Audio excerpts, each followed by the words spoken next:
Tenemos en piso, está con nosotros Sergio Palazzo, quien conduce la bancaria a nivel nacional, con Claudio Girardi, la bancaria de Santa Fe. Bienvenido Sergio. Muchísimas gracias por la invitación y un saludo a todos los oyentes, particularmente a los bancarios. ¿Cómo andas, Claudio? Hola, buenas tardes, gracias nuevamente por darnos la oportunidad de estar acá y hablar y comentar y discutir cuestiones que tienen que hacer con el quehacer del país, de la región y de los trabajadores en particular. Bueno, de recorrida por Santa Fe, estuvieron 9 bancos se hicieron, ¿no? Sí, hicimos reuniones con compañeros de 9 sucursales, inclusive la última, un muy lindo evento en Santo Tomé, en una sucursal del Banco Nación, que un compañero cumplía 40 años de antigüedad en el banco y el banco le entregaba su medalla por 40 años y 35 en la misma sucursal, así que interesante dialogando sobre la realidad que nos toca a los bancarios, el paro de ayer, cómo vemos la situación del país, así que bastante interesante. ¿Qué reflexiones hacen de lo que fue el paro de ayer? Mira, el paro fue muy importante, un altísimo acatamiento, por ahí uno no tiene que entrar en exitismo de arrojar porcentaje, estuvo claro que no hubo actividad, ¿no? Y me parece que el gobierno debería tomar nota de que hay un malestar social a partir de políticas que impulsó el gobierno que han afectado seriamente la calidad de vida de los trabajadores, su nivel de ingreso y en muchos casos hasta han perdido el empleo en una magnitud importante. Recién, como decís vos, el pasante decía respecto a la consigna, hay otra que mejor, que decía yo me solidarizo con los que quisieran ir a trabajar hoy y no pudieron, porque hace un año que perdieron su empleo. Hay parte que no pudo ir, directamente. Que quisieran trabajar y no han perdido el trabajo. Sí, por supuesto, de hecho lo hemos discutido. Con Claudio, hace una semana o dos discutíamos en función de lo que es una postura histórica de los bancarios que tiene que ver con la lucha en las calles. Sí. A ustedes difícilmente desde la bancaria los pueden acusar de no haberse plantado en su momento, por ejemplo, con el gobierno de Cristina Fernández. Claudio dijo 12, yo numeré 14, me van a corregir ustedes. ¿Cuántos fueron los paros que...? 14. Los que le correspondieron en su momento en las calles, con una manifestación muy coherente. Digo, es difícil hoy que la bancaria sea acusada, o parte de la bancaria, ¿no? Sí, de tintes ideológicos. Sí, mira, igual te acusan, es decir... acá hay que decir con claridad que este es un gobierno que goza del beneficio de que los medios hegemónicos de comunicación no solo cuestionan la política del gobierno que se fue, sino que le dan un blindaje mediático al gobierno actual. Entonces todo aquel que proteste pasa a integrar las filas del demonizado kirchnerismo o pasa a ser un desestabilizador en la política de este gobierno. Y vos lo ves por las editoriales de los grandes diarios. Entonces el lugar donde nos quieran encasillar, la verdad que es relativo, mientras los afiliados a nosotros nos acompañen cada vez que el sindicato los convoca a un paro, a una marcha, a una movilización y son contundentes las medidas bancarias, lo demás en el lugar que nos quieran encasillar, mira, la verdad que da lo mismo porque uno sabe que es una operación política. Antes yo vengo de origen radical y soy afiliado radical. Cuando parábamos o hacíamos algo en contra del gobierno anterior me decían que era un radical corista. Ahora soy un radical cristinista o kirchnerista. La verdad que yo siempre estuve en el mismo lugar, defendí a los trabajadores que represento y he tratado de hacerlo de la forma más honesta posible intelectualmente desde el lugar que me corresponde defenderlo, y después las categorizaciones que te ponen son secundarias. La única realidad, y a veces se hacen estas cosas, o como los ataques que ha tenido el presidente como acto de provocación para desviar la atención. Terminamos discutiendo choripán sí o choripán no, y en realidad lo que hay que discutir es por qué parábamos, y parábamos porque ha habido caída del empleo, caída del consumo, caída de la actividad económica, y terminamos discutiendo si choripán para una marcha y rol de sushi para otra, ¿viste? Entonces me parece que a veces yo trato de no caer en ese juego porque me parece que lo importante y lo sustancial es lo otro. Nosotros hemos parado porque el propio gobierno ha reconocido que durante el año pasado hubieron 120.000, 130.000 despidos formales. Es un gobierno que con sus políticas destinó el 4% del PBI, 18.000 millones de dólares, precisamente una transferencia de recursos hacia los sectores más poderosos por vía de devaluación, por vía de quita de retenciones o de rebaja de impuestos.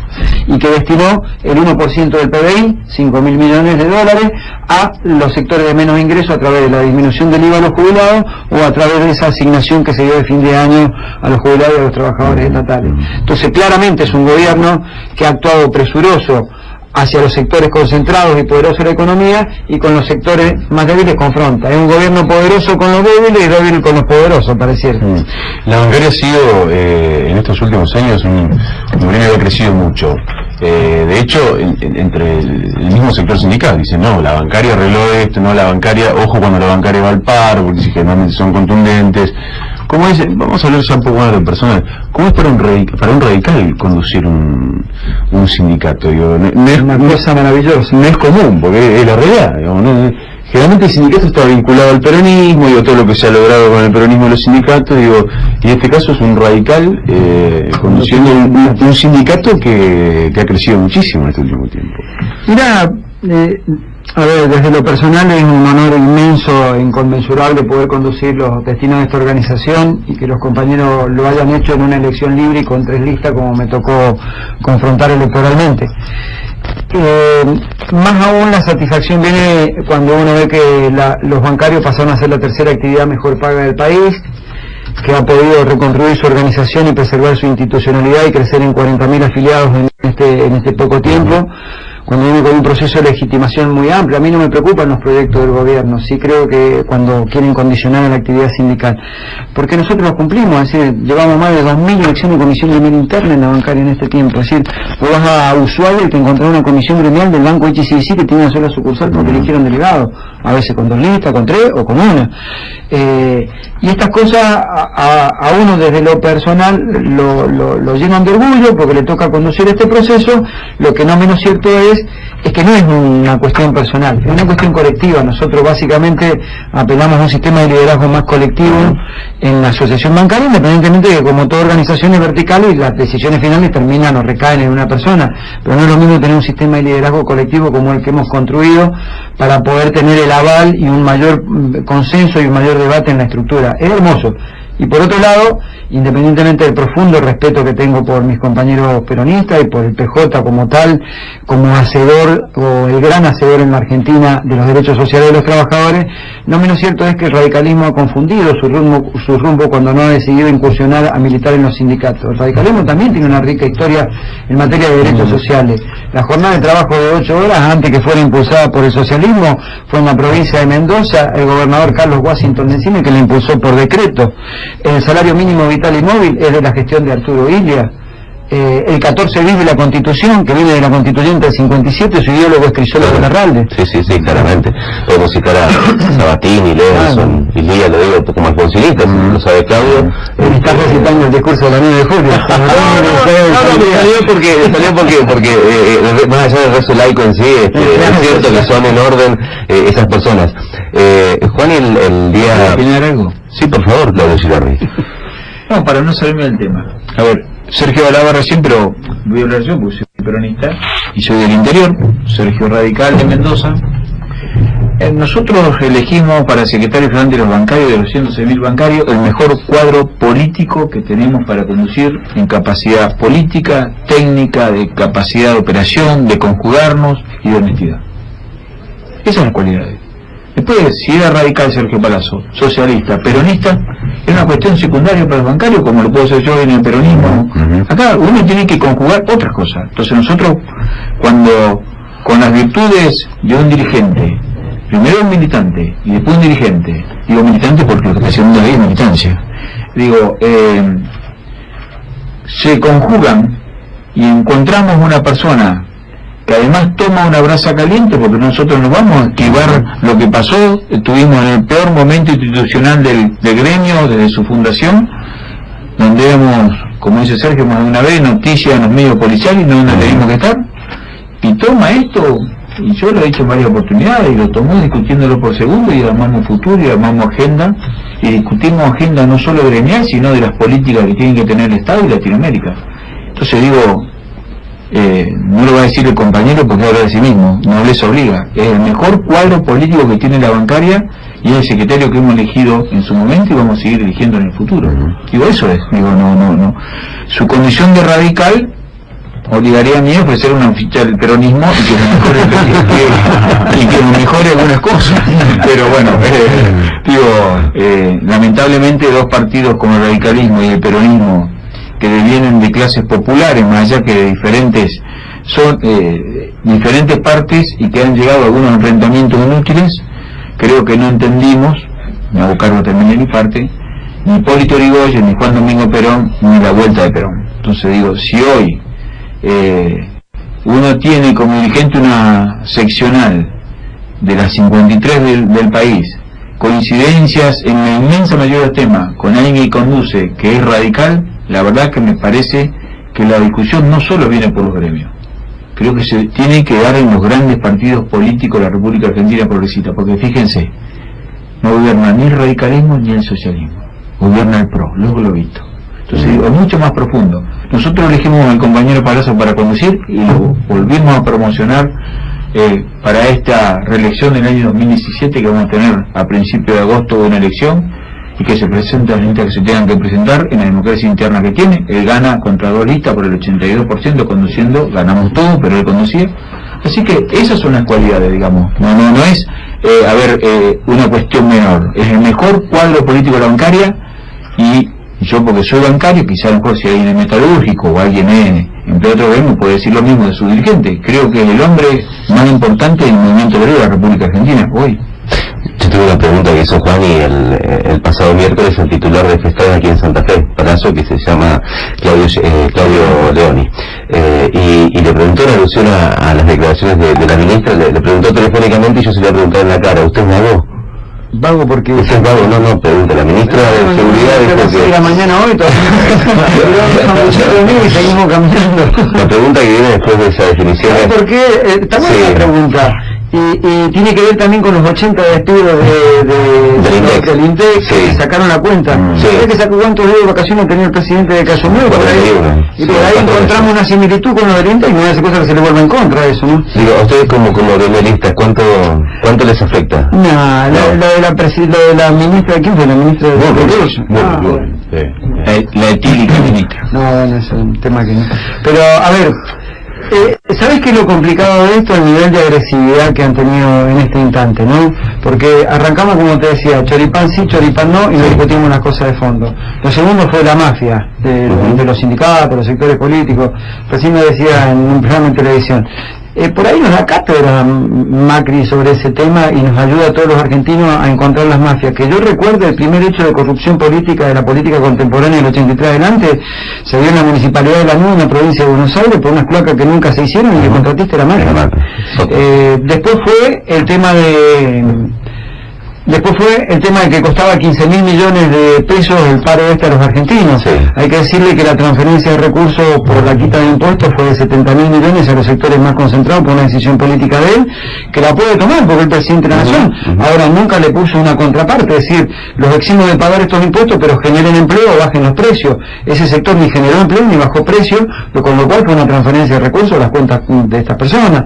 Y concluye después, sobre el final del paro, anunciando medidas que en contra de los sindicatos, como dije recién, que tienden a tratar de condicionar o pedir las personerías jurídicas, que él no nos puede quitar ninguna personería gremial a ningún sindicato, eso lo hace la justicia, él podrá hacer un trámite administrativo ahí en el ministerio y nada más, pero veo que hay un nivel de agresividad y de confrontación que no es propio de quien dijo que venía a unir los argentinos y a saldar la grieta que hay en este país, ¿no?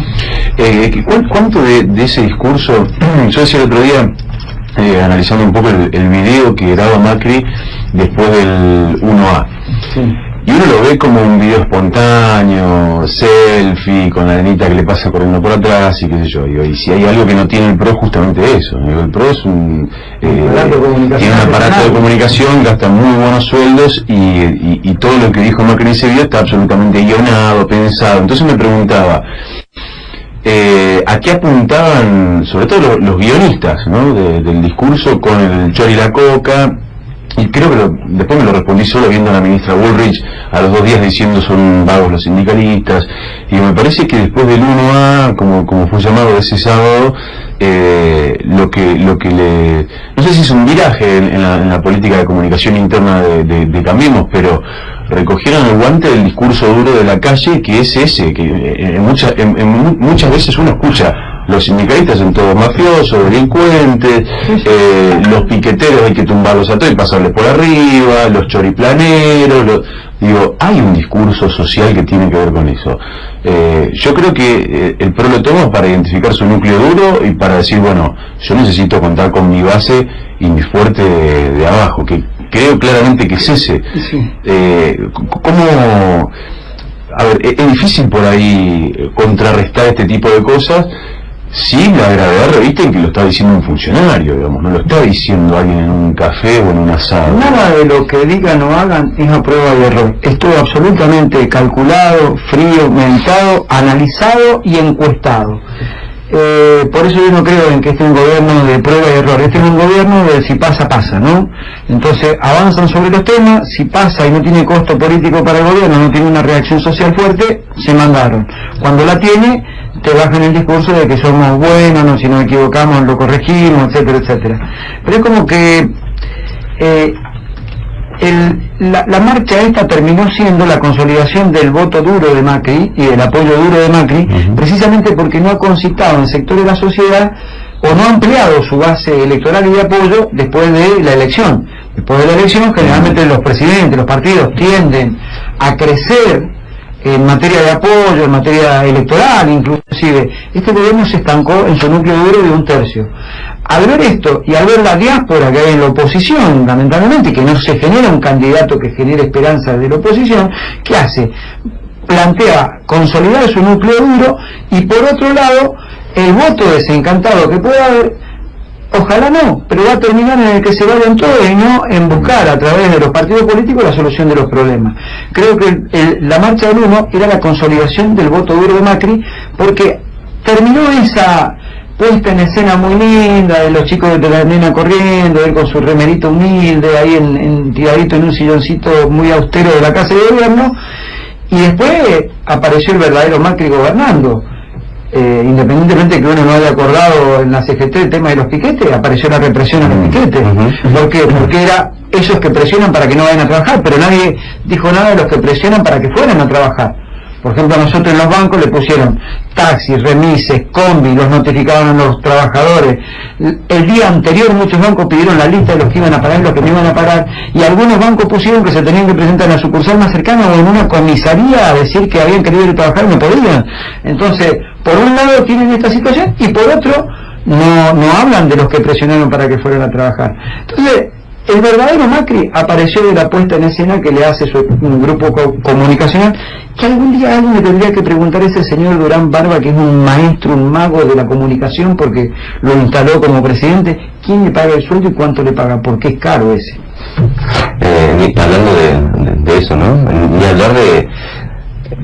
Yo lo voy a decir, no tengo mucha vuelta, ni hablar del vergonzoso accionar del sindicato de empleados de comercio, por lo menos aquí en la ciudad de Santa Fe, bochornoso el rol de Adrián Ferreira y la comisión directiva. No tengo lugar a dudas que las grandes cadenas de supermercados, que aquí en Santa Fe hacen un lobby muy grande, le contamos también a Sergio Palazzo, la ley de descanso dominical que no se aplica, bochornoso. Ayer ibas a cualquier supermercado, estaba todo abierto. Yo entiendo el laburante, al tipo cuentaropista que te abre la despensa, porque claramente tiene que ganarse el mango. Ahora, no entiendo que los pobres cajeros, repositores, tengan que ir a laburar por miedo, porque sos reemplazable, claramente. Pero salvando eso, nos vamos a meter en lo gremial, brevemente, porque está, además, Claudia, además de ser secretario de la bancaria aquí en Santa Fe, logró aunar distintos intereses. Es secretario de la CGT con sectores, y lo charlábamos el otro día, que en su momento no se saludaban en la calle. Y de alguna manera la legitimidad que ha encontrado la CGT de Santa Fe, después de muchísimas discusiones, resistencias, lobbies, etcétera, hoy es una demostración de que se puede desde distintos orígenes gobernar o encabezar la voluntad de trabajadores. ¿Qué pasa a nivel nacional? Hubo una resistencia también importante sobre el triunviro, y corríjame, pero usted creo que se fue pegando un portazo. A ver, lo primero es celebrar y felicitarlo a Claudio y a todos los compañeros de Santa Fe, porque ellos lo más importante, más allá de la unidad de la CGT, es que lograron la unidad en la acción para ser los articuladores de la protesta social. ante la diáspora de la oposición y la no aparición de candidatos que generen esperanza, creo que el movimiento obrero es el encargado de articular la protesta social para ponerle un freno a las políticas de gobierno. Entonces, lo primero, la felicitación para él. Claudio es una persona, un compañero de absoluta confianza, que en el sindicato lo respetamos muchísimo, y a toda su comisión directiva acá en Santa Fe. Lo segundo, creo que se buscó una unidad en la CGT, una unidad que no tuvo el contenido político que tenía que tener. Es decir, nosotros cuando de la CGT no nos fuimos, pero no aceptamos los cargos para integrar el Consejo Directivo, no solo bancarios, sino los gremios que estábamos en la Corriente Federal, no solo era una discusión de cargo, también era una discusión de cuál es el programa que vamos a tener. El movimiento obrero no tiene un programa que exprese qué es lo que piensa el movimiento obrero respecto a seguridad, educación, trabajo, salud, y creo que a 33 años casi de haber venido la democracia en la Argentina e ininterrumpidamente la actividad sindical, la verdad que es una vergüenza. Y no me hago cargo del triunvirato en la comisión directiva del triunvirato. Nos tenemos que hacer cargo todos los laburantes y dirigentes sindicales que no tenemos un programa, y esto es lo que nosotros planteamos discutir. Y lo segundo era que había que confrontar con el gobierno de Macri, y lo dijimos en aquel congreso, que nos costó algunos dolores de cabeza internos y también en el mundo sindical, porque nos estábamos retirando del Congreso diciendo hay que confrontar, día que pase son trabajadores en la calle, poder adquisitivo salario menos y pymes que se cierran en la Argentina. Nosotros no podemos dar el margen y la foto de un diálogo social que es un monólogo del gobierno donde todo el peso del costo político pasa por los trabajadores. Te firman un bono que no te lo pagan, te firman de que no van a despedir ni suspender, despiden y suspenden, y desde el sector empresarial no cumplen y el gobierno no lo obligan a cumplir. Ahora, cuando para el sector gremial porque estas cosas no se cumplen, pasamos a ser los que desestabilizamos el gobierno, los que generamos inflación porque hacemos acuerdos salariales altos y todas esas cuestiones, ¿no? Vuelvo a lo personal, como hombre de extracto radical, ¿cómo es el rol del radicalismo en esta coalición de gobierno? A ver, vos también. Un entrevistado empieza con un a ver es porque tiene que pensar 4 veces. No, yo tengo muy claro, no. Quiero ver por dónde empiezo. Son varias aristas, ¿no? Es claro que yo tengo una posición contraria a que el radicalismo integre una coalición con el PRO bajo este proyecto político, económico y social. Creo que el radicalismo, si lo que buscaba era la alternancia democrática ante una presencia mayoritaria del peronismo en el gobierno, la salida era por centro izquierda, no por la derecha. La salida era cuando se confluyeron en UNEN con espacios con los que uno podía discutir bien o mal, pero estaba el socialismo, el Libre del Sur, un montón de compañeros con religiones con los que se puede discutir. No era por acá. Y además, no soy yo el que lo digo, porque yo soy un afiliado radical, que alguna vez tuve cargos políticos dentro de la estructura del radicalismo en mi provincia. Yo soy de Mendoza y me tocó ser 2 veces secretario del Comité Provincia de Mendoza. No soy yo el que lo dice, lo dijo el político contemporáneo que más nos marcó a muchos radicales. Fue Alfonsín, cuando le dijeron el límite del radicalismo es la derecha, y cuando le preguntan qué es la derecha es Macri. Entonces me eximo de contestar qué hace el radicalismo ahí, que lo contesten los que están ahí adentro, ¿no? Sí. Al momento estábamos ante el proceso electoral nacional, pero sí el momento del proceso electoral de la provincia de Santa Fe, que fue anterior al nacional. Estábamos en la CGT Regional Santa Fe, había un convenio para que la municipalidad tenga un acuerdo con la CGT de hacer la entrega de 40 terrenos que se pagan, que dicho sea de paso hasta ahora no han entregado ninguno, no sé si era por la posición política. Me cansé de las reuniones y hasta ahora ninguna. En ese marco nosotros pedíamos a la CGT el no voto a la derecha en la provincia de Santa Fe, el no voto al PRO. No indicábamos bien, no votar al PRO. Y recuerdo claramente que el intendente José Corral, hoy presidente de la Unión Cívica Radical, a la par mía, salió a plantear el no voto al PRO, porque están a la derecha, porque son liberales. Algo lo cambió en el viaje, no sé qué, de acá cuando fue a Gualeguaychú, y volvió con condiciones cambiadas, con el cargo de presidente del partido, pero como contaba Palazzo, en vez de ir a una unidad de un espacio de centro izquierda, se fueron a la derecha. Entonces digo, estamos hablando de eso, digo, Lo dijo al lado nuestro en la Casa de los Trabajadores, que lo dijo en cualquier lugar, no lo dijo en un café como decía Juan recién, lo dijo en la Casa de los Trabajadores con la presencia de cientos de compañeros y hablando de lo que era para él el PRO. Digamos, yo no creo que el PRO sea diferente en la provincia de Santa Fe con Miguel del Sol, que es era un candidato de Mauricio Macri, a las políticas de Mauricio Macri, digo. ¿Te puedo leer algo? Sí. La recuperación de la República necesita un radicalismo fuerte. La Unión Cívica Radical tiene una encrucijada importante en Gualeguaychú. Esto es un documento que emite la Unión Cívica Radical y el Comité de la Capital, aquí en Santa Fe. Voy a avanzar porque es bastante largo. La experiencia de la provincia de Santa Fe puede ser tenida en cuenta, ¿no? En la República. El PRO claramente optó por estar junto a lo peor de la política de los 90, en particular en esta provincia. No podemos compartir estrategias con Reutemann, Mercier o Del Cel, que representan la ausencia del Estado, las privatizaciones y la exclusión. En la ciudad de Santa Fe, votar al PRO significa volver a los peores gobiernos de la desidia, la corrupción, el abandono y la mentira.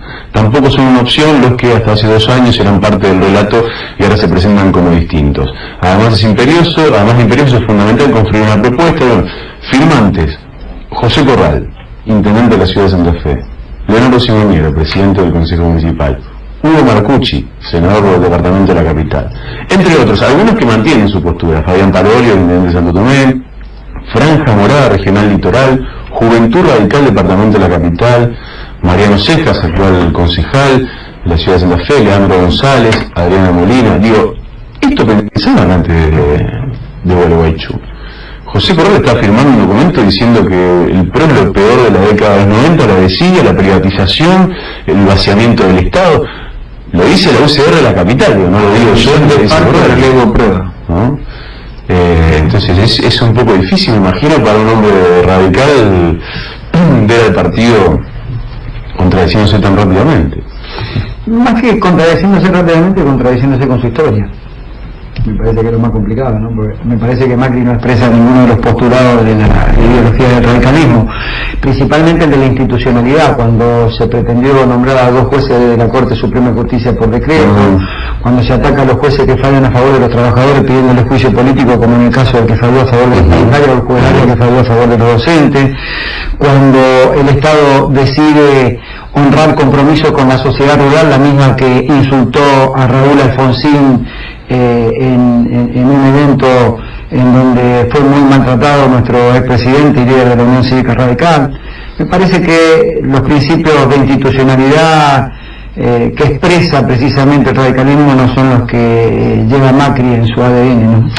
Estaba intentando repasar y tenía que ver con lo que le consultaba recién, Palazzo. Me marcaba un oyente desde Tostado y me he quedado sin batería, pido socorro al productor. En el hospital de Tostado, el 80% de los trabajadores se hicieron presentes y se preguntaba este oyente si esto tiene que ver con alguna falta de legitimidad que algunos representantes gremiales tienen. ¿Usted lo siente así? Sí, por supuesto. Creo que hay sectores en donde, ahora no hay que escaparle de la autocrítica que nos tenemos que hacer. Hay sectores claramente de organizaciones sindicales que hasta nos puede pasar a nosotros en algunas seccionales también, o en alguna parte, en algunas comisiones de gremial interna. Nadie tiene el consenso 100%. Pero nosotros tenemos que hacer una profunda autocrítica también, y si han ido los compañeros pueden ser por diversos motivos.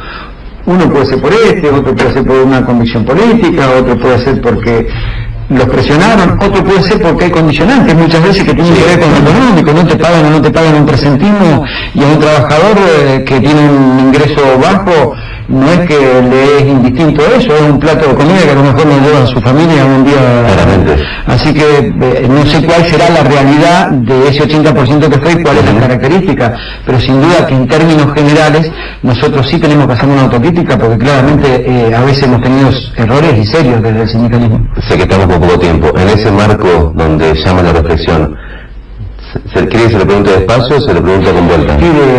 ¿Usted se anima a hacer, a encabezar una posible conducción de la CGT Nacional? ¿Es su anhelo? Mira, es el orgullo de cualquier trabajador a aspirar al cargo más alto que puede tener de representación en el movimiento obrero, y por supuesto no escapo a esas generales de la ley. Ahora creo sí en la institucionalidad, así como sostengo que no hay peligro en la democracia cuando se nos acusa de desestabilizadores, porque soy un trabajador que quiere que cada presidente, cada presidente termine su mandato y que si tiene errores los corrija. Creo que el movimiento obrero, a través de su parlamento, que fue el Congreso, ya resolvió quiénes son la conducción y tienen 4 años, salvo que haya un acuerdo político importante de todos los sectores que integramos la CGT para modificar eso. Hay que respetar la decisión que se tomó, de la cual nosotros no acompañamos, pero la respetamos, de que este triunvirato tiene un mandato por 4 años. Sergio, gracias por venir. No, gracias a ustedes. Gracias, Claudio, también. Gracias a ustedes. Gracias, sigue la gira por